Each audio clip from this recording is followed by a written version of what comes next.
Greetings, friends. David back again with another movie review. It is the 28th of April as I make this recording. Who knows when I'll get it uploaded? But I saw Sinners at uh, the Santikos, the Grand Theater in Hattiesburg, Mississippi last night. 6:45 p.m. showing. I know you can't read that because we don't have real ticket stubs for our movies that we watch anymore, which is something that has to change. It must change. We need real memorabilia and not a Walmart receipt in our hands that feels like it's going to crumple into nothingness. Anyways, hope you're all doing well. And this is going to be a nice long one as far as this review because I didn't make any notes. I'm just going to do my usual thing of relaxing and saying everything I possibly can think to say about this movie. Okay. First things first. When I first saw that trailer months ago now, I thought, I'm probably going to skip that. I'm not really a horror guy. Vampire flick. Some kind of monster. I'm like, it's got to be vampire. It's got to be a vampire story. So I thought, man. But as time drew near and as it was released and as it did well, making big money and the little cultural phenomenon in the USA, maybe the world, and the subculture also phenomenon, and how much buzz there is about it, and all the things that people could think to say about it, and all the messaging and all the hidden meanings and all the rest of it. I just thought, I want to give this one a try. Go give it a look. Go watch the movie just to say I saw it, to know what lots of people are talking about, because this is one of those movies that it's almost like it's become like a cultural touchstone event as films go. Doesn't happen all the time, but every now and then. And as I was thinking about it right before I hit the record button, uh, I was thinking about some similarities between this movie and Black Panther, because I saw Black Panther at the theater one time. That's the only time I saw it. Entertaining from beginning to end. Didn't have a whole lot of rewatchability with me because I'm kind of done with Marvel superheroes, as I've said many other times in other reviews. Because of Disney, not so much because of just superheroes. I'm entertained by a superhero flick. In a second, I'll watch a superhero flick. It has to do with the corporation and some very evil people who run these big entities. But another rant for another video.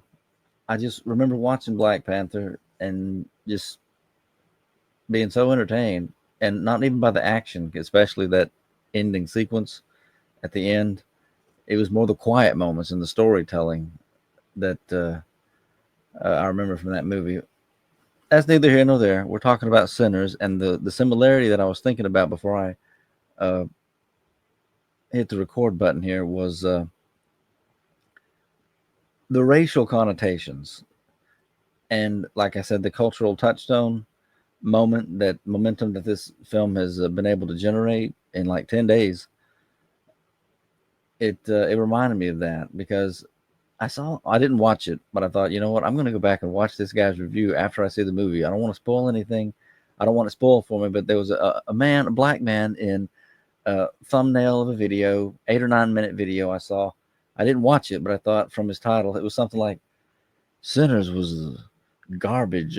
It was the worst sort of movie or something like that. And I'm not quoting him perfectly, but I'm like, I might want to go watch his review after I've seen the movie to get his take on it, if it's the same kind of thing as what I see when I go to see the movie. But I'm searching for it, and I'm searching for it on here. And although I started to watch a couple other reviews uh, from people who wanted to poo-poo the movie, and one was a Christian's view of Sinners. I watched about 1 minute of his video, and I thought, you know what? I don't want anything these different people are saying to interfere with my take of this movie, my first impressions. So this is just me before maybe I'll go back later and watch other people's reviews and really get into uh, maybe opposing viewpoints, I dare say, or like some of the comments I started to read where it's like somebody said, so it's strange to view, so it's wrong or bad to view or depict 1930s Mississippi as racist, things like that. And one lady said, "Dance with the Devil is in the on the poster." My spirit said, "No, thank you." So like she didn't go see the movie because of that, and that is completely understandable, is it not? I took issue kind of with uh, the little blurb on the poster when it says "We are all sinners," and you can easily take umbrage or exception with that one thing. You can make a theological argument that no, we're not all sinners, although we have sinned. If you're born again, if you're a faithful Christian, you are no longer a sinner in that alien, lost in the world sense. It's like two different things. So there is that. You can start up a conversation just about that. But at least that particular thing I saw on that particular poster, "We are all sinners," it immediately told me what kind of movie this was going to be. This was going to be a horror flick, possibly a downbeat ending, probably a downbeat ending, as horror often is. But it wasn't going to be really pointing toward the light, shall we say. That's what I immediately took. I knew that immediately when I read that on that poster. So there is that. And at least I knew going in what I was going to be in for. And I was still entertained. It's a movie. It's a big movie. It's big. It's loud. There's some fun bits in it. Some very funny moments. Not so much a lot of. I guess I was on the edge of my seat a little bit. Not. I'll tell you. As far as comparing horror movies, I can't even explain it. I don't even watch a lot of horror movies, but I gave those Smile movies a chance, just just because something like I'm kind of interested in seeing these. I was filled with dread. I mean, inner dread watching some parts of those movies. There was nothing like that in this movie, at least for me. It's a vampire flick. It's it's colorful. It's so stylish, so entertaining. It is vulgar. It is crass. It is R-rated. It says right there on the ticket stub. And but it's so many things. And one of the, I'll go and say, devilish things about this movie is that it does suck you in with all of the stuff that's in it. It leaves you with all kinds of things to talk about, every which kind of way. There are so many dynamics at play in the imagery you see, the sights and sounds, the character interactions, the historical setting, the fact that they drew upon so much uh, historical references. And I'm going to have to educate myself as to who that blues singer is in real life. It's based upon a real life tale, even if maybe some things are exaggerated, hyperbole, hyperbole tales that that are folklore. This movie might as well be called Folklore the movie. I kid you not. That's how immersed and deep that the let me get the director's name correct here. I want to say Ryan Coogler. Ryan Coogler, I got it right off the bat. I've just heard his name so much over the past week, so the movie does that. And I heard about how expensive it was to make, like $90 million, and I immediately knew, well, it's 1930s. They're trying to be accurate. They got all those 1930s cars, 1930s attire, clothing. That alone, and mobilizing people, that's going to be an expensive movie. That takes a lot of money to make that kind of production. I wish I could do it. Not today, or tomorrow. But yeah, when I know I keep holding up my ticket, but this is all I've got to prove that I saw the movie. And when they give you a ticket stub, it should be something big, and the ink should actually be on there, not like a halfway faded piece of junk. I hate these. When I was younger, we had real ticket stubs. I want us to have real ticket stubs again. When I got my ticket last night at the box office, and Lord bless them, Santikos, Hattiesburg, Mississippi, the Grand Theaters, they actually still have a box office. Thank you for that. Thank you so much for that, Santikos. Because AMC, There's just they don't do the box office anymore. Now it's just an enclosure where they've added a bench. You can go inside and take your ease for a few minutes, I guess, and they sell you the ticket with the concessions. I don't like that. I like the box office. It's like a tradition, kind of like this movie. It draws upon these old traditions. And when I got my ticket last night, it's bittersweet because it's like I'm loving that the movie theaters are doing good with this diversity of films. As we say, there's King of Kings, and there's, as of the 28th of April, as I'm making this, there's King of Kings, there's Sinners. These are two very different movies. There's The Accountant that just came out. There's another horror flick, and now that they have you choose your seats, and it's all in red, the stuff that's available, taken already, sold out, and you got one little green block, and I said I better take it. G3 is where I sat, and it was almost filled out. It was almost sold out. It was almost sold out, and what's bothering me is something similar to when I watched the Minecraft movie.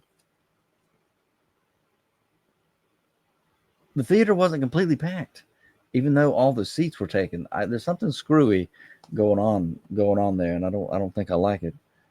I sat next to a couple of young fellas who I didn't know if they were ever going to be quiet, and that was the only drawback to my theater going experience. But yeah, let me get into the movie now. After 11 minutes, opening up and seeing, I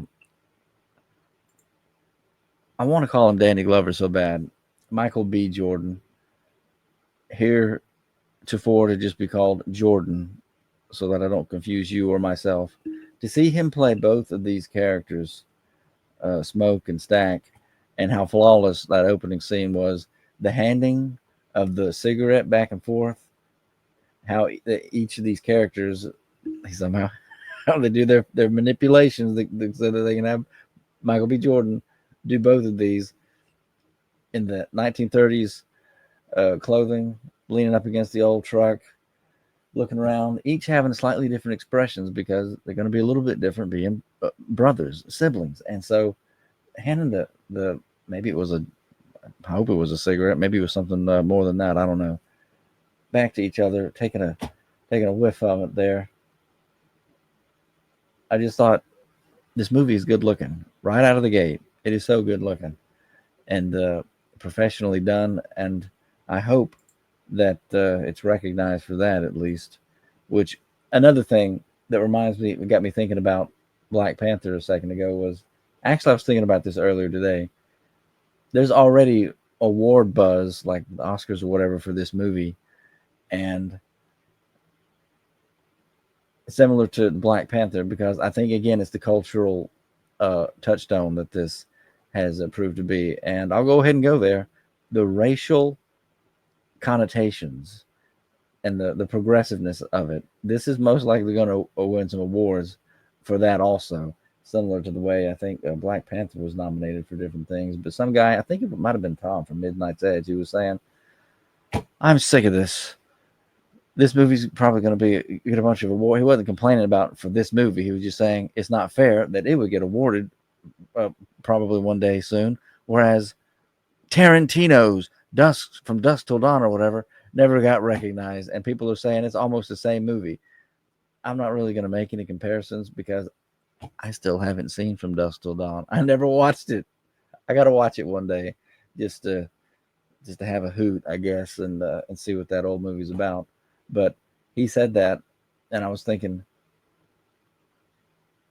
yeah, because this movie has exactly what I just said. It has like a progressive checklist to it. Not that it's some propaganda piece meant to transform you into a big lib, a leftist. It, quote, brings the diversity. That was in a headline of an article. I didn't read the whole thing, but I'm like, yeah, I figured this kind of thing would be written about this particular movie, because the only well, I'll get into that, I guess, when we get into the vampire dude. First things first, these characters, these guys are awful. I just got to say it. Smoke and Stack are a couple of gangsters. They make reference to having fought in the war, German trenches and all that. But they've been up in Chicago. That was like their chosen profession. And apparently they're thieves because at one point in the movie, um, the character, let me get some people's names right here. Okay. Haley Steinfeld. Let me show you this screen I'm looking at so you'll at least know what I'm basing these little observations on here. Okay, looking at the cast.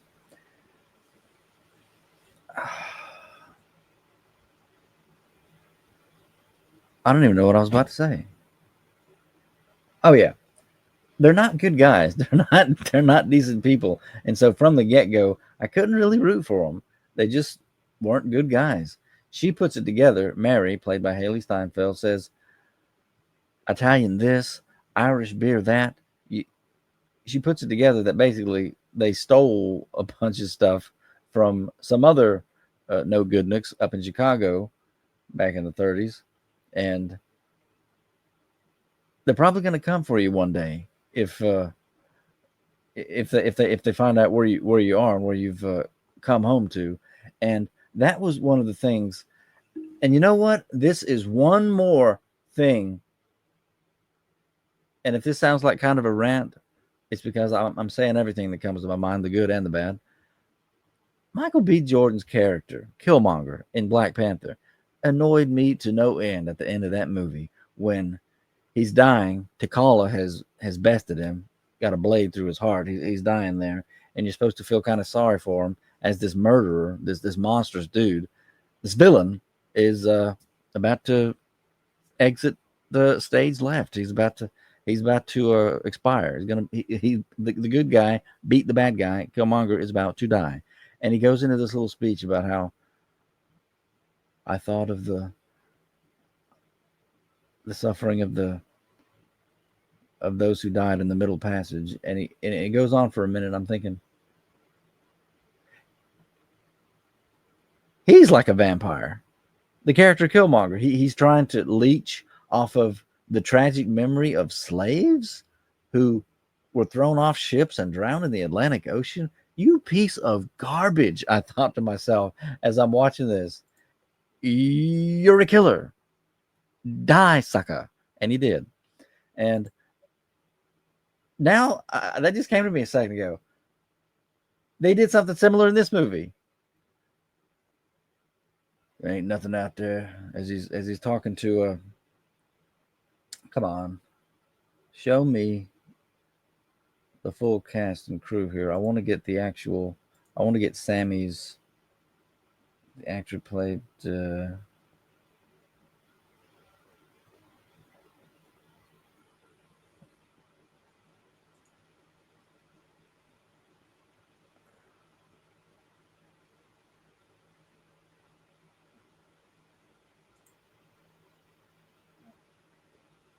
come on.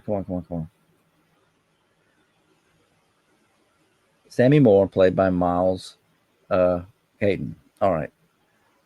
Now, when he has him in that old truck, that wagon, and the two twins are talking to him about their adventures and stuff and why they come back home, they said that there's nothing out there in the world. You gotta take it, that kind of thing. I forget verbatim what they each said, but basically it was they came back from Chicago because there's nothing for them there, but the same kind of thing, whether it was discrimination, it being a hard world, dog eat dog world, people betraying you, danger, death, especially in what they were doing, being a bunch of basically gangsters running running moonshine, running liquor, whatever they're doing, this criminal activity that is why they came home. He had the nerve to say, might as well come home, deal with it here with the devil, And I thought to myself, well, there's at least a little bit of logic in it, but That's the same thing. It's the same thing as in Black Panther.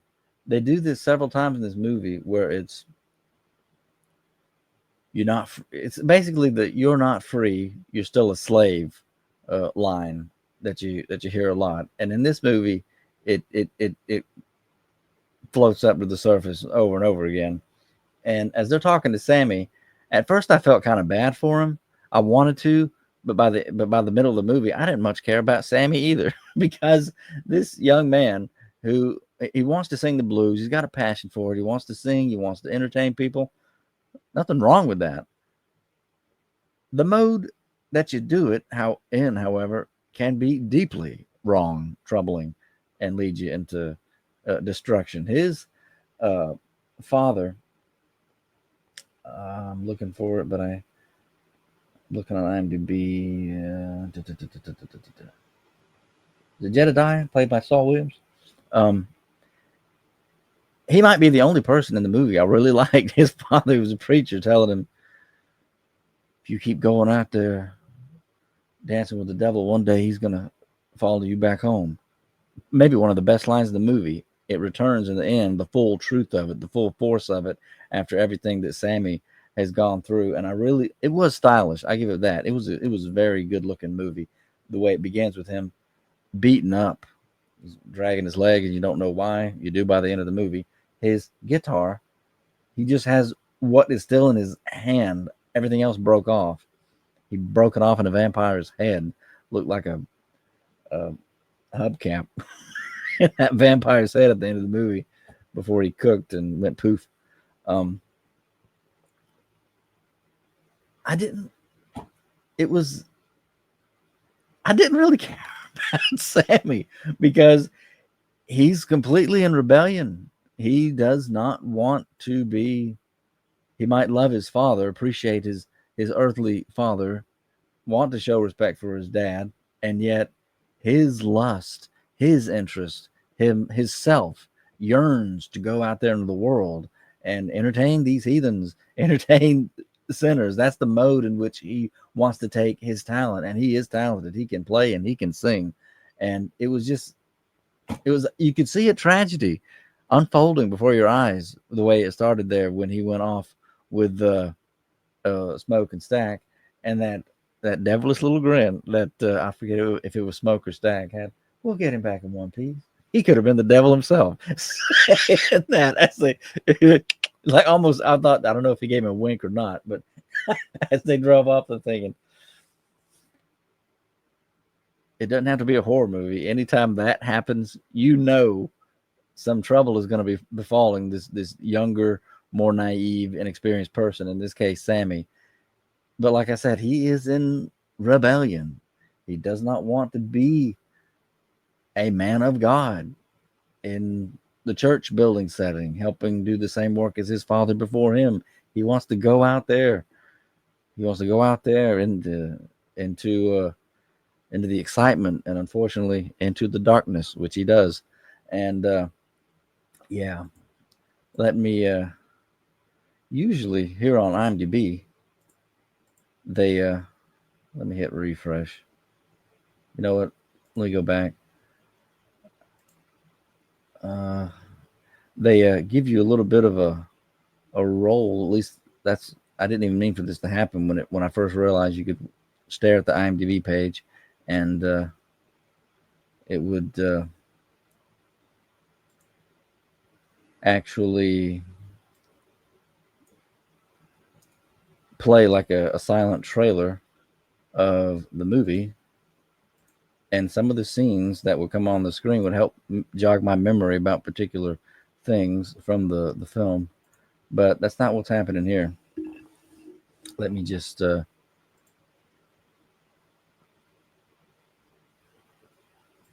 me get back to this part and then back to the big head. All right. So as I'm watching it, I'm watching the movie, and I'm like,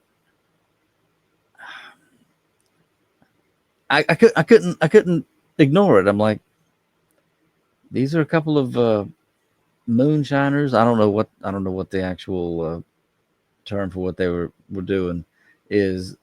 They were seeking some respectability, wanted to have their own club, basically.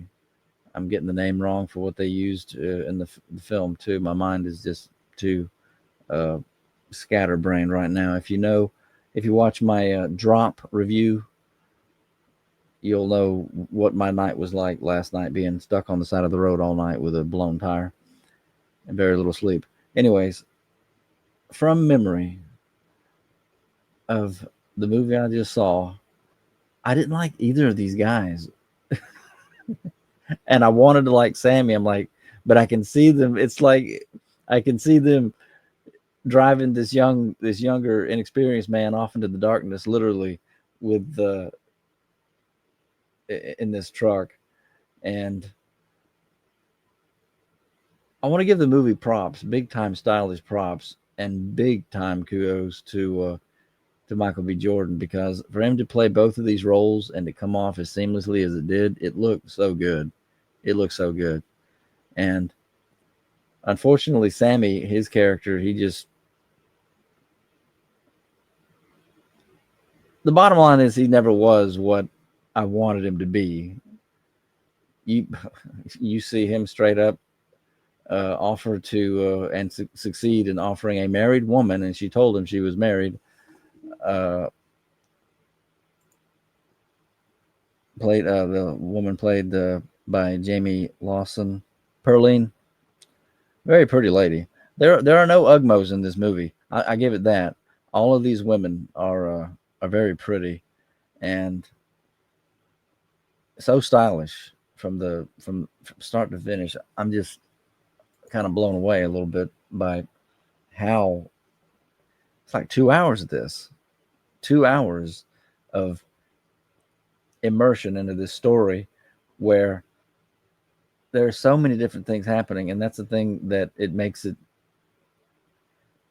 whether or not the movie intends to or not, you don't really know. You can't know, but how devilish it is that they throw so much at you, so many sights and sounds and colors and and and lore and references, implied things, building up the story through quick, building up the film, the movie through quick stories, like when uh, Delta Slim, played by Delroy Lindo, loved him in uh, Broken Arrow. Haven't seen him in a lot of movies, but that's the movie that I got in my mind of something I know him in. Delroy Lindo. He plays Delta Slim. He talks about how he played the blues, and of course it was a racial discrimination slash murder story of how it's because they went by the chain gang. Yeah, they drove by the chain gang, and he was like overcome with emotion. Something when he saw him, it just stirred something inside of him. He gets up out of the truck as uh, I'm getting the boy. I'm getting these two brothers mixed up. Whether it was, and I did even during the movie, Stack and Smoke. Who was who? I know from the different lust interests, I should say, in this movie, that part of it, and who ended up in the end of the film, how. But in the build up to it, I'm like, I'm getting these guys mixed up, and I really could have used some subtitles in this movie. I think they did, and this is a compliment. So good at getting into their scene. They weren't mumbling. It was the sound. It was the sound. I'm like, I'm missing a whole lot of dialogue because I'm not really understanding what because it was like they were talking like normal, like normal people would have in Clarksdale, Mississippi, almost 100 years ago. I don't know how historically accurate some of it is, though. I don't know if they were just fluffing things up a little bit or what. I gotta go back and do some research. I don't know how many Asian people were store owners and running towns at that particular point in history. Maybe there were. Maybe I'm wrong. Anyways, when they go into town and Michael B. Jordan, again, I can't remember if it's Smoke or Stack. I can't remember if it was Smoke or Stack. Just hires this young woman She wasn't a prostitute or anything. I think she's just a girl leaning up against the storefront, and he calls her over and gives her a job to watch, sit in the truck. Don't let anybody take it. Anybody makes like they're stealing anything or stealing the truck, lean on the horn, which that does happen. And the dialogue, I caught a lot of that, was so good as far as like it puts you beyond any shadow of a doubt. This is a man of the world now. He knows how to wheel and deal. In fact, he just taught her how to do a little bit of it. He said, we talk business. We got to, he said conversation. I can't remember the exact word he used. He gets her to barter with him. Like, maybe I could pay you this much, 10 cents. That ain't nothing. Don't you want more? It's like, it was a great little scene. It was. And he goes inside trying to make some arrangements for the big opening of their club. I'm just going to call it a club because I can't remember, because I'm a dummy, what the name of their place was going to be, of that kind of a out of the way, not secret bar or something, whatever. I'll just say club, dance club, blues club, alcohol club, lust club, whatever. And then something goes bad. A couple of guys are stealing his booze out of the back of the truck. The girl leans on the horn, alerts him. He comes out like, oh man. He shoots one guy in the buttocks. And it's played off as this hilarious thing of, man, what'd you do? Oh, I didn't know you was back, Smokestack. Smokestack. I didn't know you was back. So and so told you I was back. Like, I didn't believe him, man. And then he shoots the other guy who was with him, and I'm thinking, was that really necessary? It's like, did he shoot him in the knee? I hope not. He goes back in just so casually saying, he's already getting not dollar bills. He's already getting 20s in the 30s, like $20 bills out of his wallet. Like, I just shot a couple of niggas in the drive. I'm going to need you to get them patched up. And he just like it's nothing. It's nothing. I'm like, this dude is a gangster. He is like a gangster. He's a bad guy. He just shoots people. He didn't kill him. It was like a love tap kind of a thing. It's like they're still friends and all, but I'm like, whoa, dude, like it wasn't nothing. And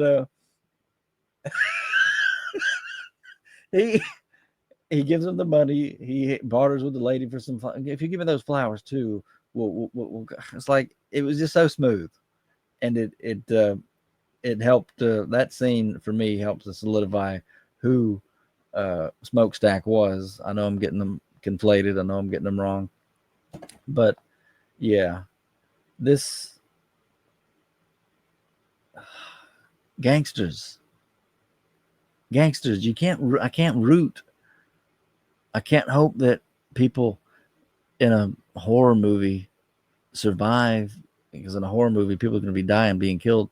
I can't root for gangsters. That's just not something I can do. But here, my two main leads are gangsters.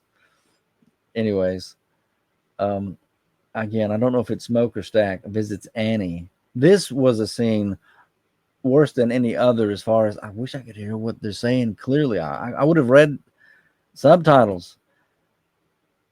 I didn't know what the relationship was. And that's why it was kind of freaky for me watching this thing and being weirded out when they start to get freaky, basically dry humping Annie. And I'm like, what am I watching? Okay. I had to recompute very quickly. It's like, I didn't know how old this lady was. I didn't know what their relationship was. A baby had died. She is into a little bit of mysticism, superstitions. She's aware of witchcraft. She doesn't want to be around negative things, demons. But she knows these things. Like, she is the character in the story who knows about vampires. She mentioned something else at first, and it's a word that would have been used back then. Would have been nice if I could read it on the screen. I got to start watching. I got to go into the subtitle theater from now on, because it's like I missed. I couldn't understand what people were saying, and the idiots next to me would not be quiet, talking about repairing four-wheelers during the theater. Like, watch the movie, man. You paid money, didn't you? They got on my nerves. Anyways, that was the first time I think in the movie where it's like, okay, it's more than implied that these two characters are having sex. They don't show too much, which is good, but it's like I thought she was like his aunt or something, and I'm like, I had to recompute very quickly. It's like, okay, a baby died, and that's the connection at the end of the film. After she has been killed in their overnight vampire war by him. Oh man, that was rough. That was rough. And she's nursing the baby literally right there as he's having a vision, half hallucinating, I guess, from blood loss. So that was the connection when he visits her, and he's trying to get somebody to. She's like, what did you even come out here for after all these years? I want having an opening at the club tonight. I was hoping you would cook for us. So apparently she's a good cook, and would need to cook for a whole bunch of people.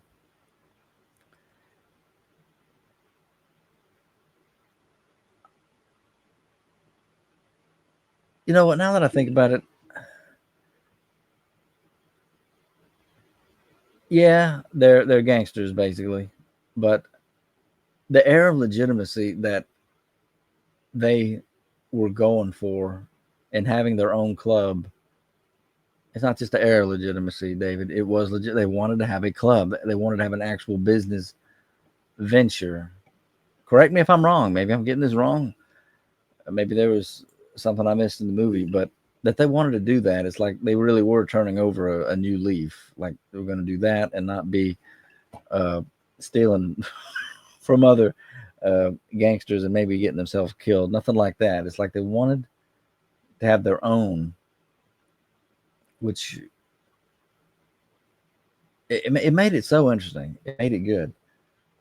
It's just unfortunately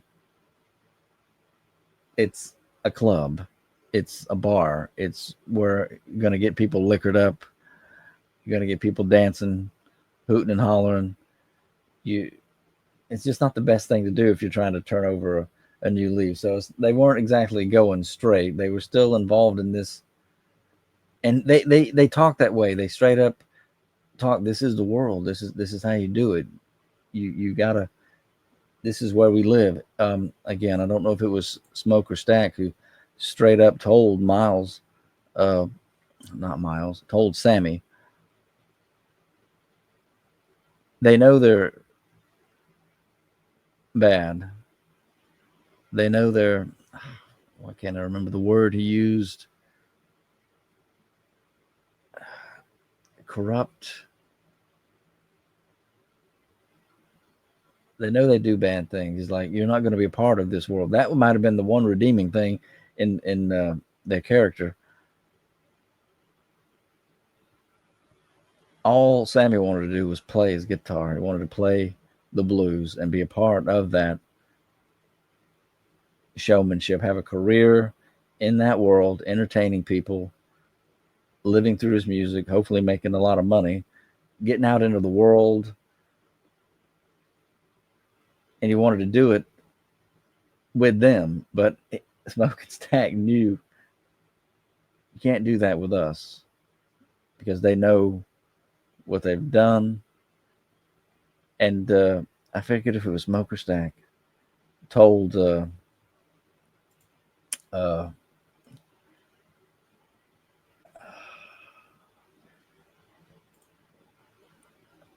come on, told Mary straight up after she told him to go to hell, I will one day. They know it. They know they're going to hell. It was it was so interesting watching all that play out because Sammy, he's not just flirting with the idea. It's like he is a man now, and this is the decision he's making. Yeah, I'm leaving this plantation, and that's the kind of terminology that's used. I'm leaving this. I'm leaving this plantation. I'm gonna go with y'all. If you're gonna basically, he's like, if you're gonna inflict a life of never being free. I mean, just kill me now. Just shoot me now. And Smoke or Stack raises a gun to him, said, "You know, I'm a soldier. And you just gave me a command." It's like, and Sammy's actually looking like, "You gonna shoot me?" It was another scene that it's like, you see how set in their ways, how serious each of these men are, each of these characters, and it further built things up. But it still just bothered me that I can't really root for anybody here. It's like, is there? At least I have the preacher man from the beginning, a decent father who told his son, "Don't go there. Don't do it. Don't go there, because something's going to follow you home, and you're going to regret doing what you did." But speaking about the overall message of the movie for a second, like, I'm sure I'll hear this kind of thing whenever I watch maybe some of these reviews later of people asking, what does like this one here saying, what does Sinners say about the movie Sinners? What does the movie Sinners say about Christianity? And this is the problem, the fundamental problem that I have with the movie. It really is a movie that wants to have its cake and eat it too, because Sammy isn't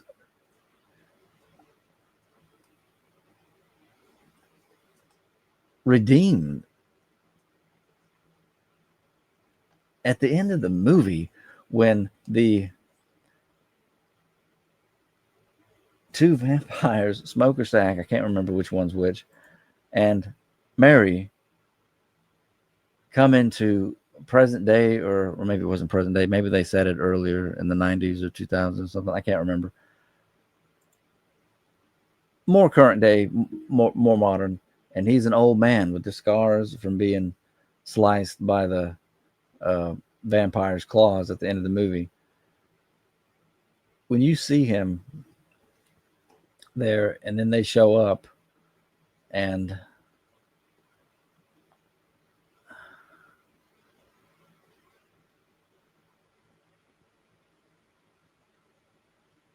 basically offer him the chance, because he didn't know they were still alive.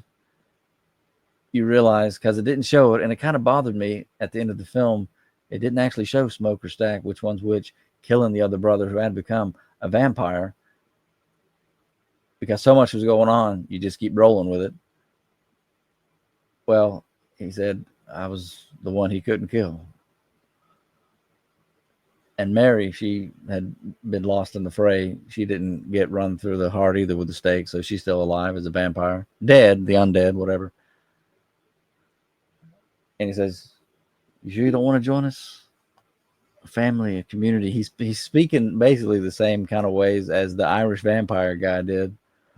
And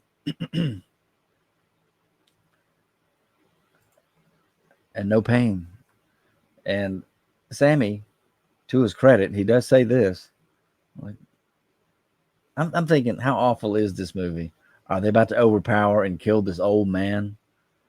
Because Smokestack, whichever one's which, actually leans in to old man Sammy at the end of the film. People had left the theater, by the way. They have several credits and some more nice music. Half the theater was gone. Half the theater doesn't know what in the world I'm talking about right now. The movie kept going. I don't know how I feel about that. It's like, are you jerking people around? Are you messing with people to arrange the credits in such a way? I don't know. Anyways, most people don't even know this scene of the movie happened, because some credits roll for a few minutes and then there's more movie, and this is the ending scene here. To his credit, Sammy says he doesn't take him up on their offer. He says, "No, I think I've seen enough of this old world, or been through enough, or something to those lines." And Smokestack, whichever one, the vampire brother who did live and who had become a vampire, he had leaned into him like, "Ain't gonna be long now." Like basically saying, "You're gonna kick the bucket not many days hence. Everybody has to eventually die, but you don't have to." It was like one last temptation kind of a thing. And to his credit, Sammy says he doesn't take him up on their offer to join him in Vampire, world, vampire existence. At the same time, though, I'm looking at this image on the screen of them getting up and the way that they hug him, and he hugs Smokestack back, whichever one it is, patting him. And I'm thinking, after everything that happened that night, it's like, I know you're an old man, you can't exactly fight these guys now, but it's like that little bit of affection, the mutual hug back scene. I'm looking at it, I'm thinking, they terrorized you, they killed people. And that's what I mean by this movie wants to do everything, and no movie can actually do that and really get away with it. It can be entertaining as all get out, and this movie was, but you still got to call it out. It's like, come on now. They killed they killed everybody. They're vampires now. And I hope I'm making the point. I know I'm probably not. You're saying, David, you're such a rambling guy, you can't ever get to the point. But what did he say to him? He said to him,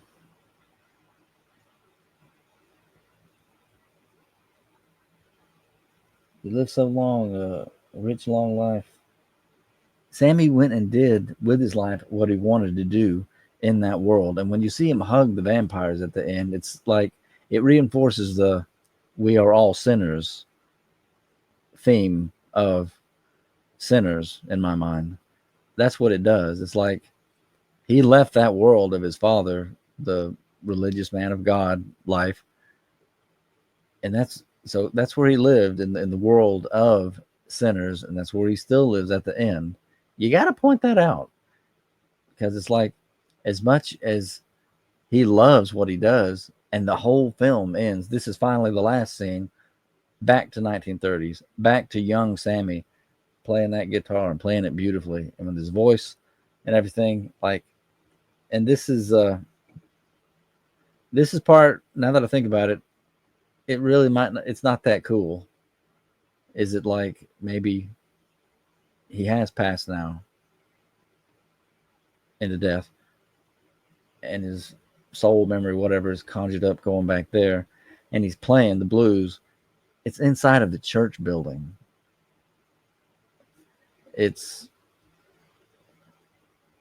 a devilish movie because they use all this beautiful imagery to say something that ultimately is not true. You see what I mean? It goes back to the dancing and the sensuality. The movie opens up, I kid you not, and this is how they get away with this thing they do in the movie, where when Sammy really gets going, it goes back to the narration by the lady at the beginning, and I think it might have been, yeah, that's who it was for sure. That's who it was. Uh,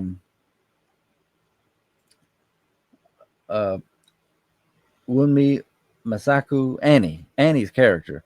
That's got to be who did the the narration. Forgive me if I'm wrong. I think that's who did it. It's repeated once when Sammy is in the club and he's doing what he wants to do. He's playing, and he's been built up by Delta Slim to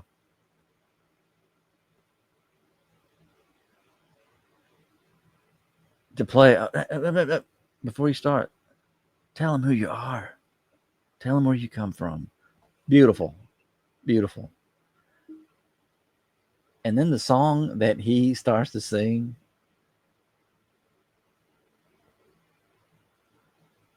is toward his father, his dad, who raised him.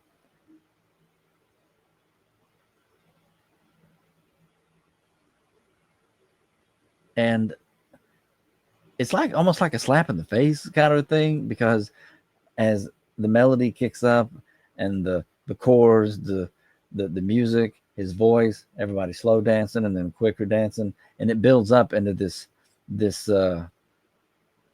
frenzy where you hear the same narration as from the beginning. There are some who have such a power of music that they can conjure up, they can inspire the spirits of those from long ago and the future. And in West Africa, it's called this. In European, whatever, it's called this. And this place, it's got like three different instances of these. Again, I can't even get the term right. These these musical forces that can, how did she say it?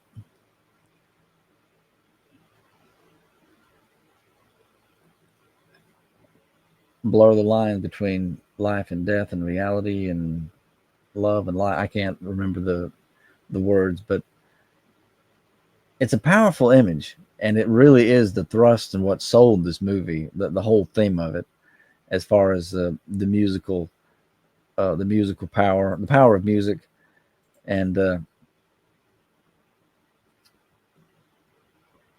again, correct me if I'm wrong. I want to apologize in advance if I'm getting some story wrong here relating to their fathers, Sammy's and the twins, and what happened in the past. Because while I want to say that the preacher man from the beginning was at least decent, he didn't want his son to go to the. I keep wanting to say honky tonk, but that is not the right word for this club. They discriminate big time against Whitey. Like, stay out of here. Um,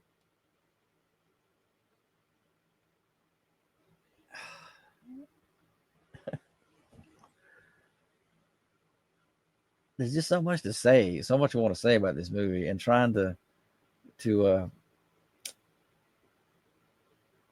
get it all out is something else, because it is so devilish. The imagery and this whole movie basically. Let me finish that one thought. If I'm getting something wrong with the story of their past, then maybe his father isn't the decent man preaching and being part of that world, keeping a congregation of religious people together. If I miss something and he's not goody two shoes or whatever, please tell me in the comments, because I think I missed some dialogue. I know I did multiple times, but I think I missed something relating to the history, that because they tell a lot of stories, and that's what builds up uh, things as they go. It works in some instances, but at other times I get lost and I'm like, okay, I'm gonna have to watch the movie again to really know what was going on there, because in that scene where the big musical frenzy has got people into this otherworldly trance almost of passion and sensuality, and feeling the music as they're dancing and all this stuff, and where you start to see the old ancient tribesmen and the music they made, and then the new uh, current day pop artists, whatever, with the running the discs and disc jockeying, that put me out of it a little bit. I was like, maybe it would have been best just to have some of the imagery from the ancients and not so much the new. Uh, that lost me a little bit. I got kind of a gripe against that, because when you all of a sudden see a current day disc jockey guy, it completely breaks the not the immersion altogether, but the imagery. It was just so inconsistent seeing somebody dressed the way people are dressed these days in those settings. At that time, it's like, nah, that it just did not work. That did not work with me. The the image of the tribesmen and the dancing from like the ancient African thing, that actually conjuring up those, like those spirits or whatever being conjured up the way that the woman said, that actually worked better, I believe. But the modern day stuff, current day junk, it just it it broke part of the illusion with me. But Sammy,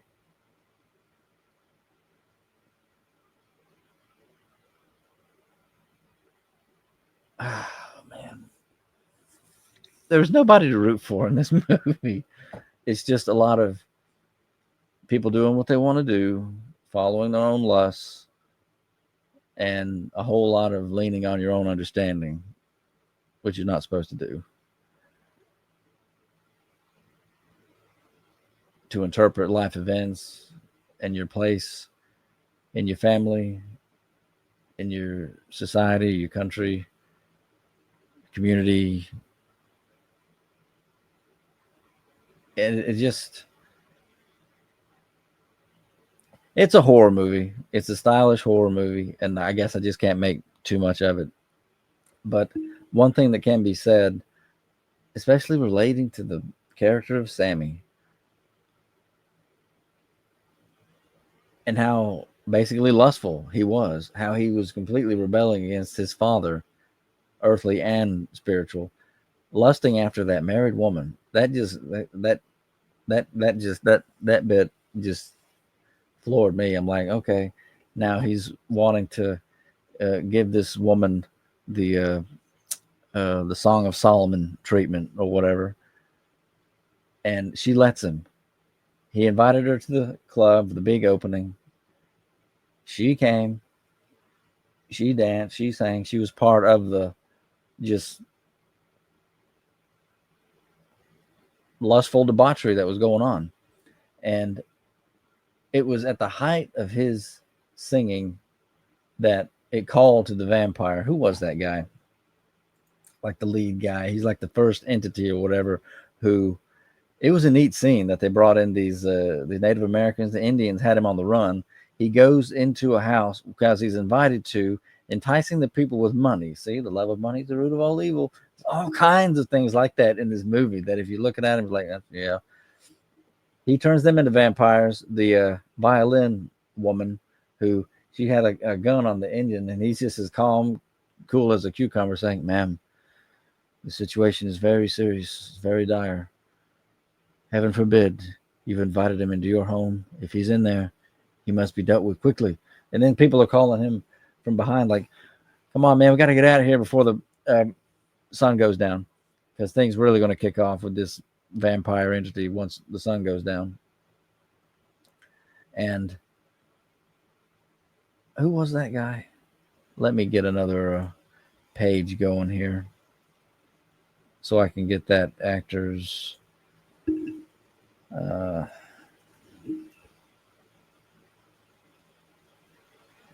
That's not helping me.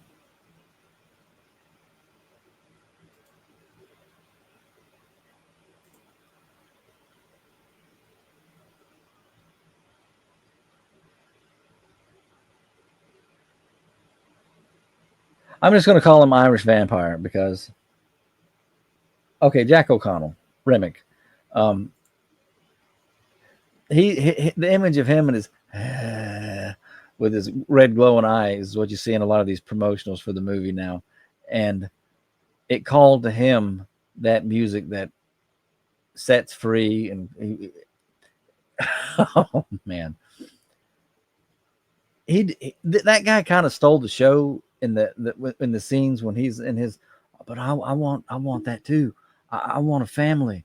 I want us all to be one in harmony forever. And it's like he was a mess, and he after he turned them into vampires, and it's the freakiest thing ever the way this movie portrays vampire conversion. They all share each other's memories. They know everything about each other from that point on after they get the bite and they're dead. And everybody becomes a musician now, I guess. And was that because Remick was a vampire, or maybe somebody who made him a vampire? His origins, I don't remember them making that really clear.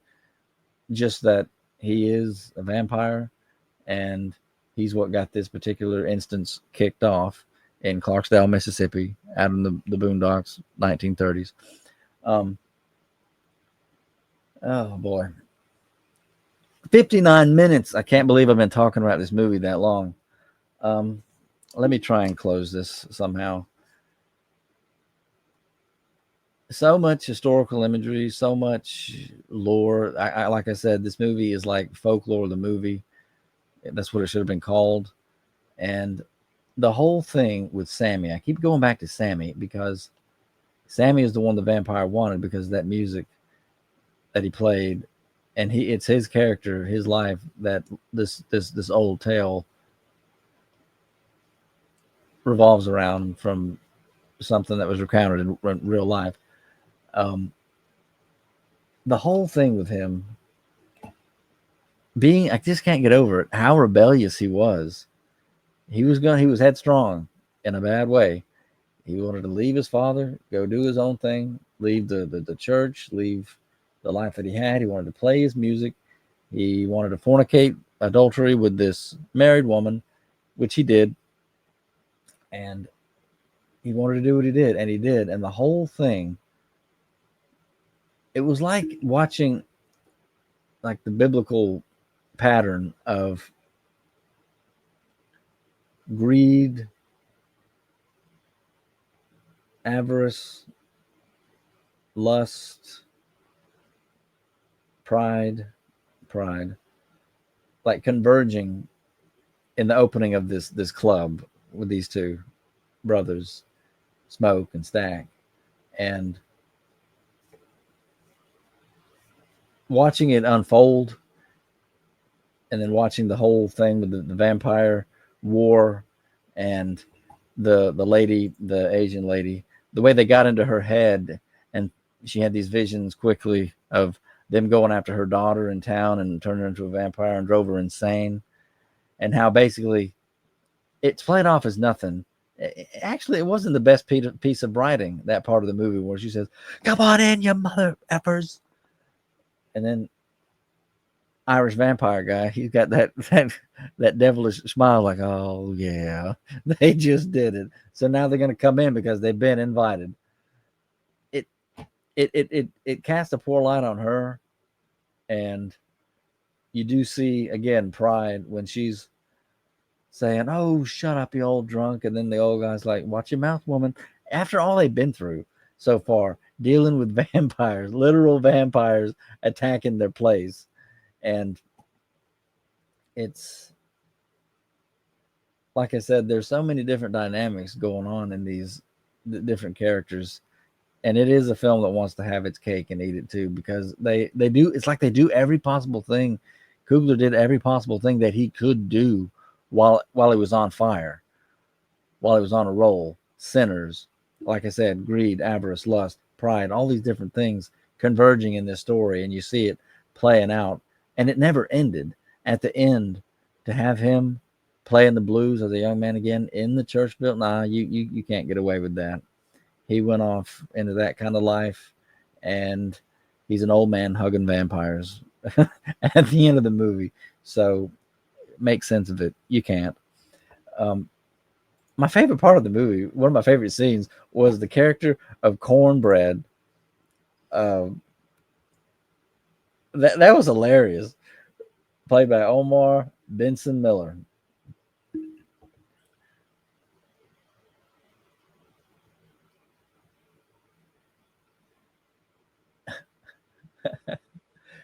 When he's been made a vampire, and then he's outside of the house, and that whole thing with like the remaining cast, because by that point in the movie they were just 7 or 8 of them left. Everybody else had gone home, and unfortunately had been made. Some of them have been made vampires of. What a mess! You wouldn't do that, and she wouldn't. What's her name? The Asian lady would not have sent her husband out saying, "Listen, we helped him to open the club tonight. We didn't promise to help him with all this because Smokestack had shot up Mary after she was a vampire and just chewed his brother's neck out, and he was dead." That was a powerful scene. That was a powerful scene. As he had to watch his brother die, who he was supposed to protect and swore to protect. That was something else. But that's Cornbread. The dialogue of him saying, "I'm not talking to you. I'm talking to this man. Would you shut up?" It was like, and Mary is already onto him. She's already been educating him about the garlic, about this and that, about I know what we're dealing with here. She was good. She was very good, and to see it was so funny to see the vampires coming up and they're all talking to each other and they have to be invited in. They were so faithful to that old uh, factoid about vampires. You got to invite them in. They can't just come in. They were good about that. I was like smiling and laughing at the different things the characters inside of the house were saying. The cornbread. It's like, you've been coming and going all this while. Why are you asking me if you can come in now? It's like, that's only proper. That's not what he said. But you don't just barge in on people's. It was so good. It was funny and just quite entertaining. Um, but yeah, when I say it's a movie that, again, this isn't really a rant on this movie. It's just something I gotta say because that's what I believe I see. It wants to do everything. The whole thing with Michael B. Jordan saying he has to battle with the KKK at the end.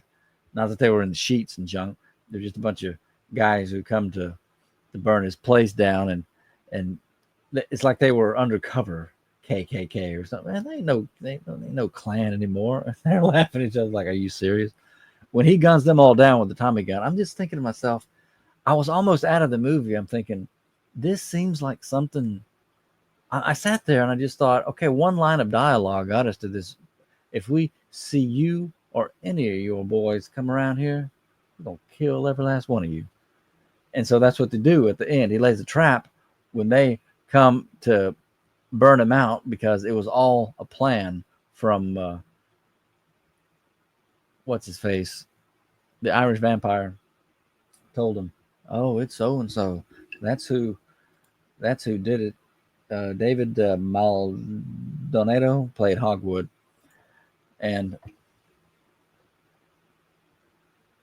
they were really stretching with that speech at the beginning where he says, "I thought you boys were interested in buying this place, but the more you talk, it's like I don't think you're interested at all."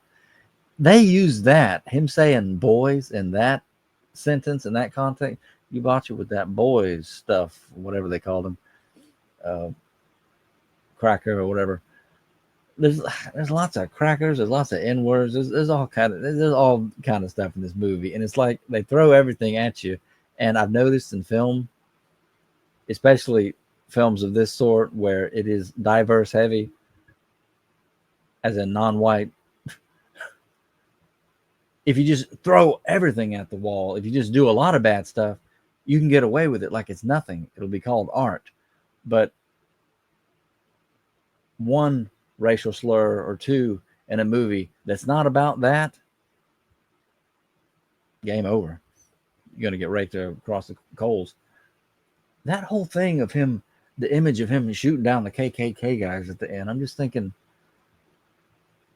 there wasn't, okay, you can do this, but it's like it needed more build, a little bit more build up than this. At the end, I'm thinking, we're doing this just so we can rehash that part of the racial whatnot from the earlier part of the movie.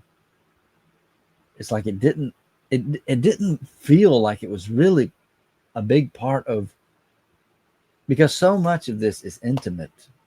It's about their family histories, about them, what they've been through, and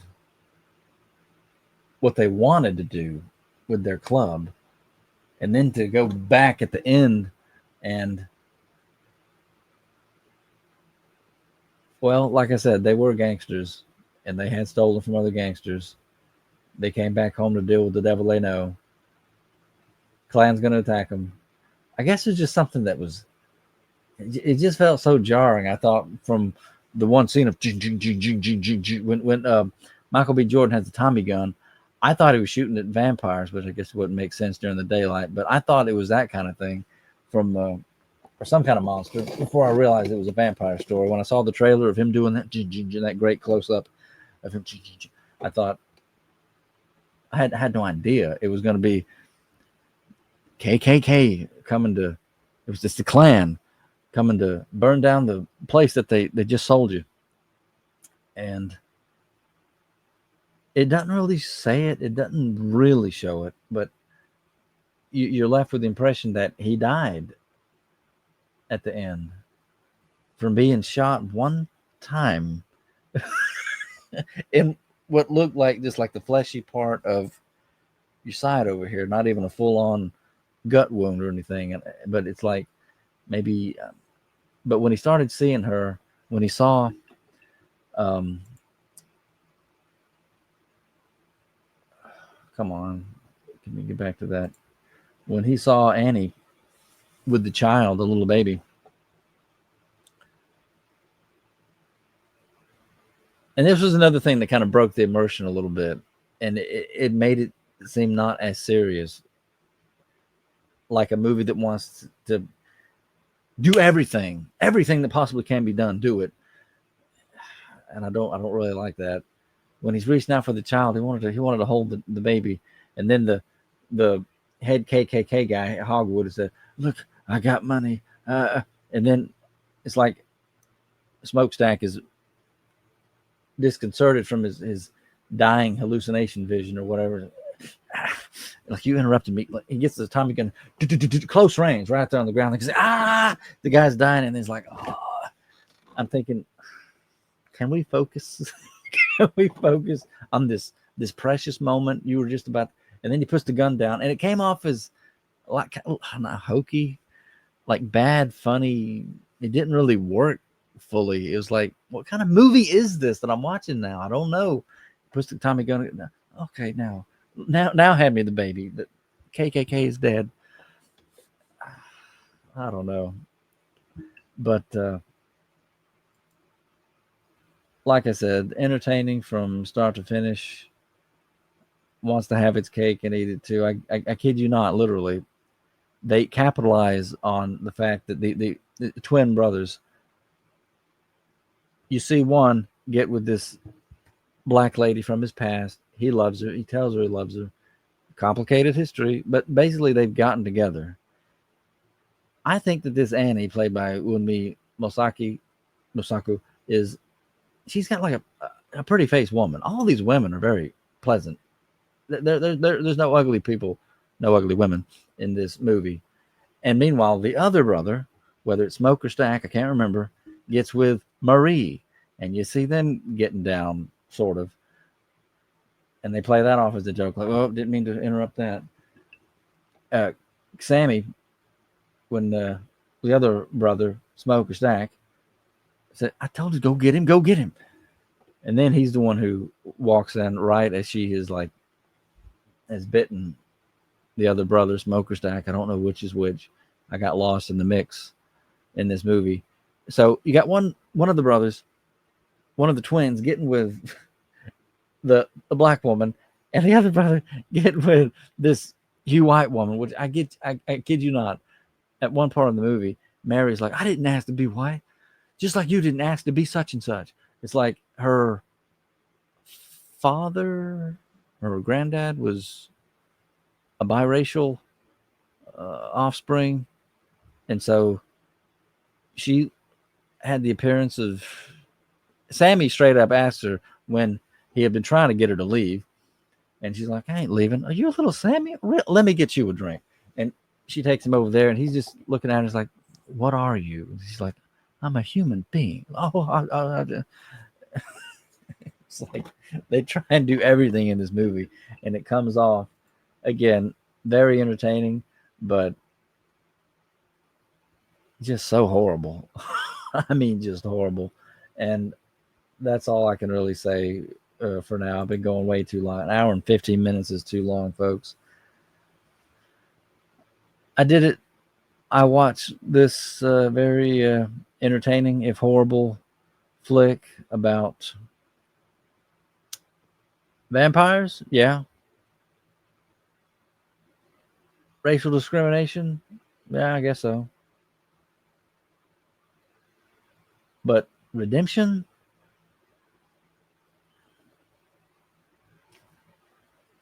I look forward to your comments, folks. Thanks so much for listening to me, and I'll see you in the next video. Take care.